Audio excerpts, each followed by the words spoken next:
Bonjour et bienvenue à tous. Faire une assiette équilibrée, j'en parle souvent dans mes vidéos. Et aujourd'hui, je vous propose de créer celle-ci. Alors, rassurez-vous, elle est très simple à réaliser. C'est pour une personne, il vous suffira donc de multiplier les proportions en fonction de votre famille. Nous allons voir sur quoi vous devez porter votre attention, nous allons juste revoir ce qu'est une assiette équilibrée, comment la construire, pourquoi et quoi choisir comme aliment afin d'obtenir un microbiote diversifié, synonyme de santé. Vous allez voir, l'alimentation est importante et je souhaite vous montrer qu'il ne faut pas nécessairement passer des heures pour préparer une assiette équilibrée et qu'il ne faut pas nécessairement être un chef. Vous pouvez, mais ce n'est pas obligatoire. Donc, pour préparer une assiette équilibrée, alors là, je vais vous donner l'exemple d'un repas. Mais il faut penser à toute la semaine. Donc, sur votre semaine, si nous respectons le régime méditerranéen, qui est pour moi une référence car très diversifiée, vous devez intégrer des fruits et légumes de saison, légumes secs, lentilles, pois chiches, haricots, céréales complètes, riz, pain complet, des matières grasses essentiellement apportées par des huiles végétales crues, dont l'huile d'olive. Des fruits secs, noix, noisettes, amandes, pistaches, crustacés, poissons, notamment les poissons gras, sardines, maquereaux, harengs, saumon. D'autres sources de protéines comme les œufs, les viandes blanches, dinde, poulet. Par contre, le régime méditerranéen limite la consommation de la viande rouge, les produits laitiers, fromage, beurre, crème, et évite la consommation des produits raffinés et transformés. Céréales pour le petit déjeuner, pain de mie, industriel, plats préparés, les produits trop gras, sucrés, trop salés. Vous devez privilégier le fait maison et les produits de saison. Petit rappel, l'assiette équilibrée, si nous devions prendre un exemple d'une assiette qui inclut les aliments que nous pourrions retrouver sur toute une journée, eh bien, nous devons retrouver dans cette assiette 50% de légumes et fruits, 25% d'hydrates de carbone comme le riz, pain, pâtes et 25% pour les protéines comme avec les œufs, poissons, crustacés, viande. Donc, nous allons créer maintenant cette assiette équilibrée, alors là, seulement pour un repas. Premièrement, choisir vos ingrédients. D'abord les légumes. Ici, je vais choisir brocoli, carottes, champignons shiitake, chou-fleur, poivrons rouges, asperges et courgettes. Vous n'êtes pas obligé d'en mettre autant, mais c'est pour vous montrer cette diversité. Vous ne choisirez peut-être que de légumes. Rappelez-vous, c'est sur la semaine que vous devez apporter la diversité. Pour vous aider, vous trouverez une vidéo en barre d'informations intitulée « Comment diversifier sa nourriture » avec des astuces et exemples.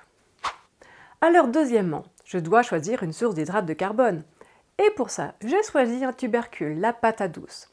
J'aurais pu choisir des céréales, riz complet, riz brun, épeautre, ou des légumineuses, lentilles, pois, que j'aurais fait cuire dans une casserole avec de l'eau.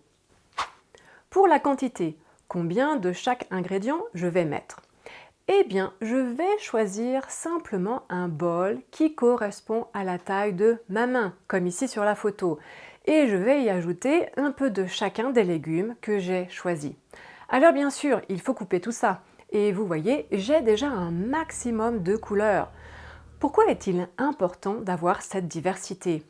Pour obtenir un microbiote diversifié qui contient différents micro-organismes, bactéries, champignons, qui produisent eux-mêmes des milliers de composés puissants.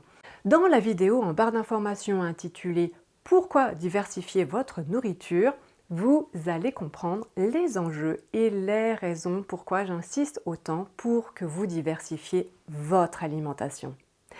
Et cette diversité microbienne élevée est souhaitable non seulement chez l'homme, mais également chez d'autres espèces et dans l'environnement. La diversité est la clé. Je vous propose une métaphore. Imaginez votre microbiote comme un jardin. Plus vous cultivez différents fruits, légumes, fleurs, arbustes dans votre jardin et que celui-ci est en équilibre, vous augmentez la biodiversité et permettez le développement de tout un écosystème, car différents insectes et animaux vont intervenir. Et dans une assiette comme celle-ci, eh bien, vous donnez déjà beaucoup de différents substrats qui vont participer au développement de différents micro-organismes dans vos intestins, important pour votre santé. Par contre, si vous mangez trop souvent uniquement de la junk food, eh bien c'est un peu comme faire de la monoculture et celle-ci est problématique sur le long terme d'un point de vue écologique car elle dégrade le sol et qu'elle participe à la création de parasites très résistants et difficiles à contrôler, d'où l'utilisation constante de pesticides que vous retrouvez dans vos aliments et qui participent un peu plus chaque jour à détériorer votre microbiote. Du coup, vous êtes plus susceptible de déclencher des problématiques de santé, car microbiote et système immunitaire sont étroitement liés.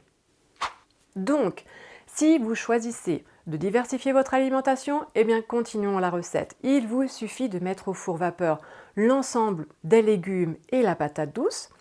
Pendant la cuisson, en général à 100 degrés, il faut environ 15 minutes.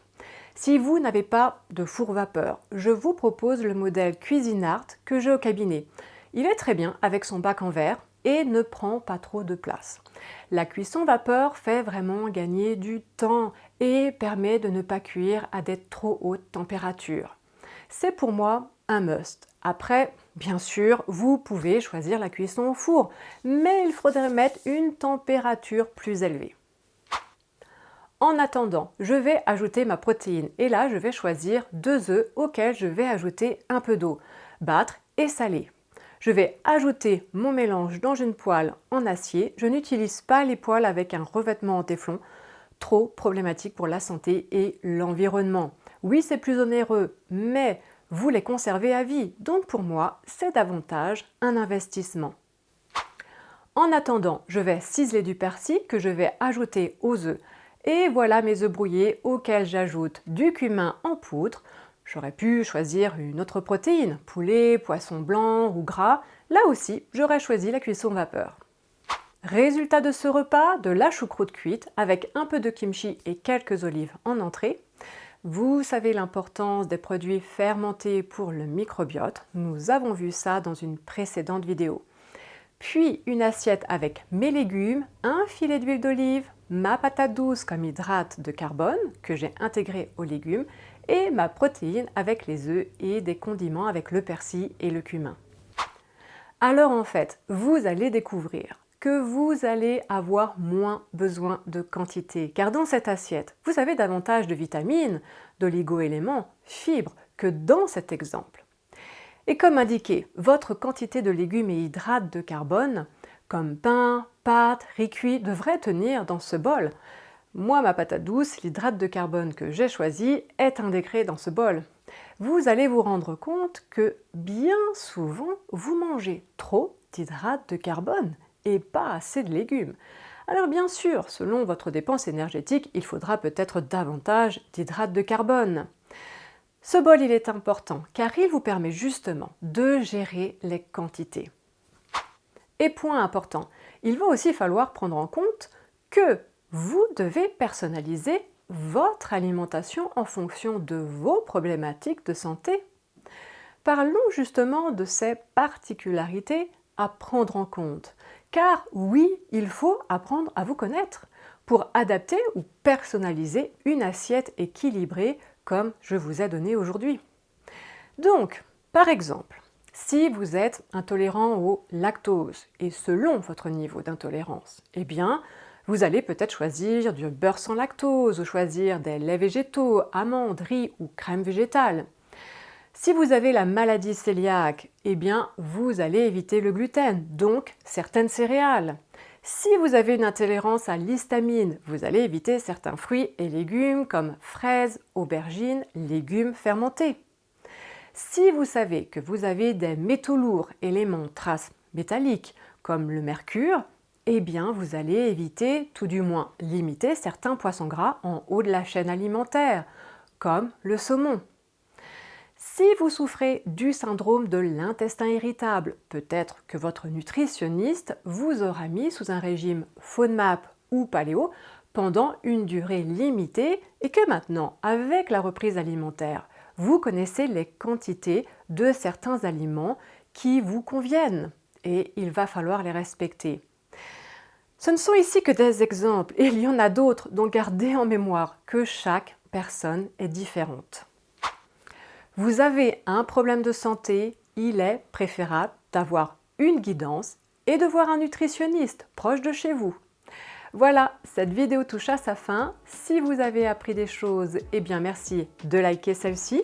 Et si vous voulez en apprendre davantage sur l'alimentation et la gestion de problématiques de santé, eh bien abonnez-vous.